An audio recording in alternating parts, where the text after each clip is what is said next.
এই সিলিং ফ্যানটার পাওয়ার আসছে, ক্যাপাসিটারেও পাওয়ার যাচ্ছে। দেখুন,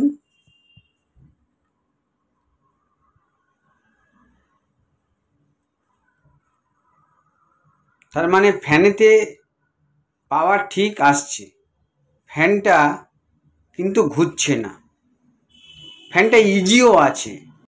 কয়েলের ভিতরে একটা আওয়াজ পাওয়া যাচ্ছে, হাত দিয়ে ঘোরালে ইজি ঘুরছে কিন্তু কোনো রানিং হচ্ছে না। দেখা যাক এটা খুলে কি হয়েছে।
কয়েলটাকে আমার খোলা হয়ে গেছে, দেখুন।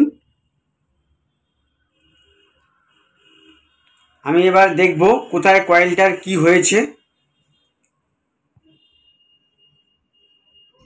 কয়েলটা মোটামুটি দেখতে পাচ্ছি চকচক করছে, কোথাও পুড়ে যাওয়ার মতন দাগ খুঁজে পাচ্ছি না। ও আচ্ছা, এখানে একটা এই পুড়ে যাওয়ার মতন দাগ পাচ্ছি। হ্যাঁ, এই তো এখানে পুড়ে গেছে। হ্যাঁ, আপনাদের ভালো করে দেখাচ্ছি যে কিভাবে পুড়েছে কয়েলটা। দেখুন,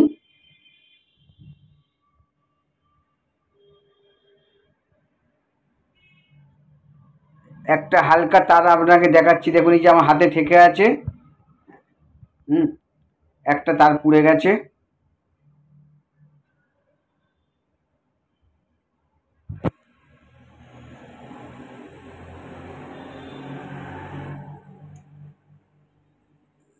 ব্যাক সাইডের তারটা দেখলে আপনি ভালোভাবে বুঝতে পারবেন যে কয়েলের তারটা পুড়ে গেছে। অতএব কয়েলটাকে আবার নতুন করে তৈরি করতে হবে।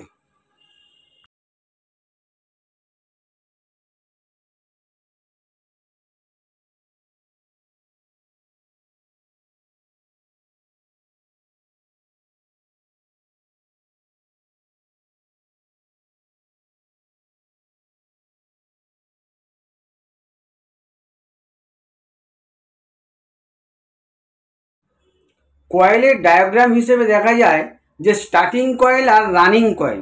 এখানে আমি দেখলাম যে স্টার্টিং কয়েলটার ওখানে পুড়ে গেছে, অতএব সংযোগটা বিচ্ছিন্ন আছে, সেই জন্যে ফ্যানটা রানিং হতে পারছে না। যেখানে স্টার্ট হচ্ছে না সেখানে ফ্যান রানিং হবে কি করে?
আমার ফ্যানের কয়েলটা বাঁধা হয়ে গেছে।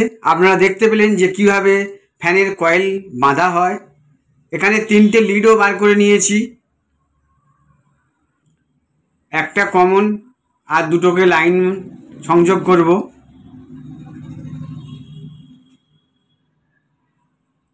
কয়েল করার পরে একটু ভার্নিশে দিতে হয়, তারপর ওকে একটু শুকনো করতে হয়। কেউ রৌদ্রে শুকনো করে, আবার কেউ একটু হিট দিয়ে শুকনো করে নেয়। আমি আবার যেভাবে ফ্যানটি ছিল ঠিক সেভাবে এক এক করে সেটিং করে দিচ্ছি, আপনারা দেখুন।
আমার ফ্যানের কানেকশান করা হয়ে গেছে, দেখুন।